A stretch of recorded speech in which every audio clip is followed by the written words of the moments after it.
Have you ever wondered if school, that institution which promised to liberate minds, actually serves to chain them? Nietzsche, with his relentless gaze, would have no doubt. What we call education is, more often than not, a sophisticated mechanism of domestication, a factory of modern slaves polished and obedient. Does that sound like an exaggeration? Perhaps that is precisely the trap. The system teaches us to doubt any thought that threatens its structure, anesthetizing rebellion before it even takes shape. But what if I told you that, by continuing to watch, you risk losing your last trace of naivety about what it truly means to learn? Behind every school desk lies an uncomfortable secret, a secret that will only be revealed to those bold enough to stare into the abyss of thought.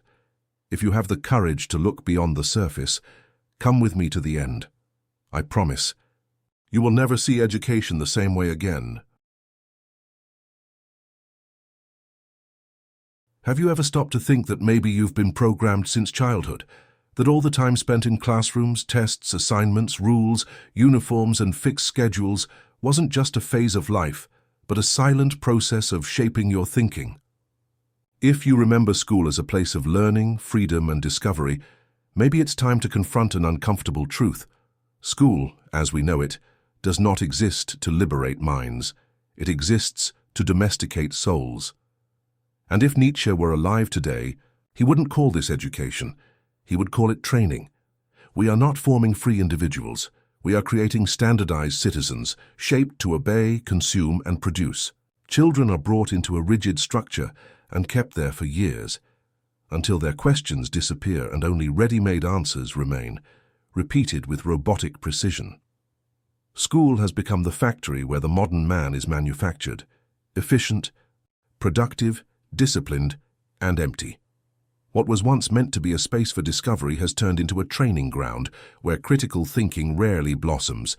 No one doubts the value of knowledge, but the problem is not in knowing. It is in the way this knowledge is transmitted, and more than that, in how it is used to shape behaviors and suffocate individuality.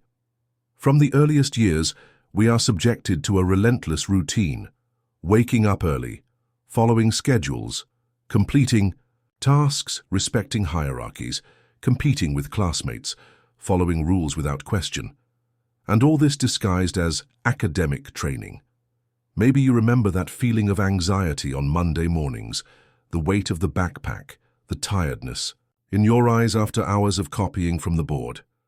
These experiences repeat generation after generation, almost like a mandatory rite of passage, but rarely questioned.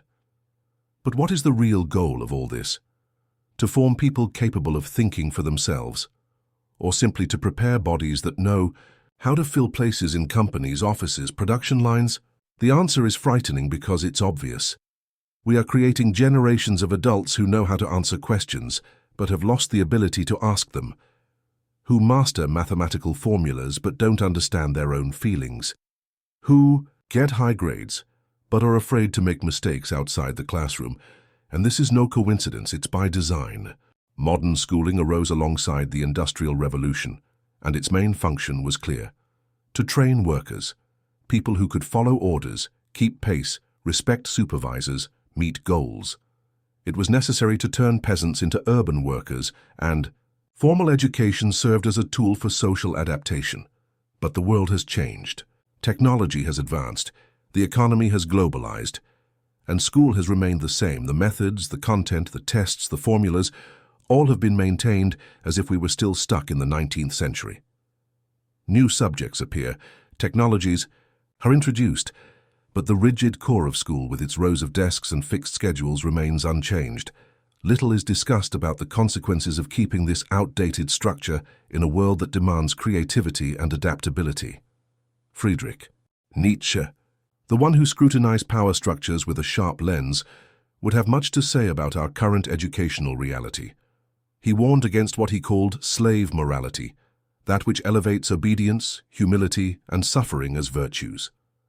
A morality that inverts values, making the individual think that to be submissive is to be good, to be quiet is to be intelligent, to follow rules is to be ethical. This is exactly what many schools teach. Doubt is not encouraged. Curiosity is not valued. Individuality is not respected. What is expected is conformity, uniformity, discipline. Children play less, dream less, explore less. They are constantly evaluated, labeled with grades, put into artificial competition with each other, as if life were a permanent contest with only one winner.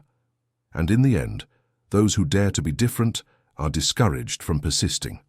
How many times did you hear as a child phrases like, "Don't question, stay in line, that's not for girls, boys, pay attention and copy"? Each one is a brick in the construction of blind obedience. The worst part is that, at the end of this process, many believe they are being prepared for real life.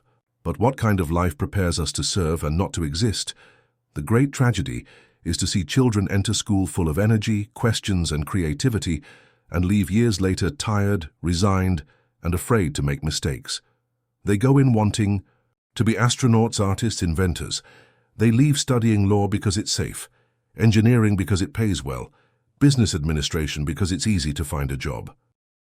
Passion is replaced by convenience, desire by the market, purpose by the status quo, and when someone dares to follow a different path, they are quickly warned, "But will you survive like that?"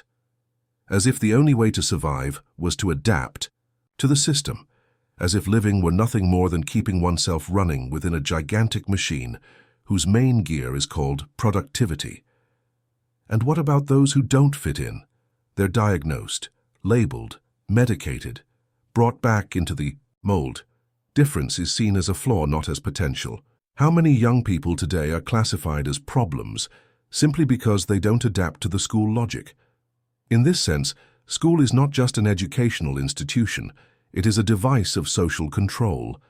And as long as we continue to believe that its only purpose is to transmit knowledge, we will be ignoring its darker role, to create domesticated individuals incapable of imagining another possible world. Let's return to Nietzsche. He was not against teaching. He was against education that suffocates the soul. He looked with horror at what happened to people who lost the capacity to create, to doubt, to transcend. For him, the true goal of education should be self-transcendence, to help each individual become who they truly are, not what society expects them to be. But that is dangerous for any system of power, because the more people think for themselves, the less they accept the roles imposed on them, and that means allowing children to question, allowing young people to experiment, allowing adults to reinvent themselves. It means valuing critical thinking more than memorization, creativity more than conformity, meaning more than success. It means breaking free from the fear of failure and understanding that failure is an essential part of growth. True education does not aim for university acceptance or guaranteed employment. Its aim is to liberate the human being. And unfortunately, that is not what we see in today's schools. School success is measured by grades and admissions, not by the development of human potential. Perhaps the greatest crime of modern education is making people believe there are no alternatives, that this is the only way to learn, that this is the only way to live.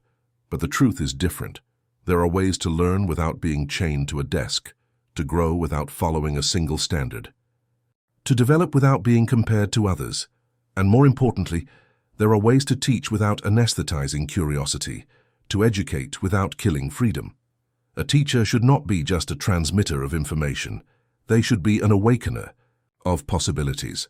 School should not be a factory of conformists. It should be a laboratory of ideas. And the student should not be an object of evaluation. They should be the subject of their own journey. In the end, the great question we all must ask ourselves is, was I educated to think for myself or trained to fit in? If the answer is the latter, then maybe it's time to start deconstructing everything that was internalized during years of schooling. Ask yourself, why did you choose your career? Who decided what was important to learn? Where is your passion?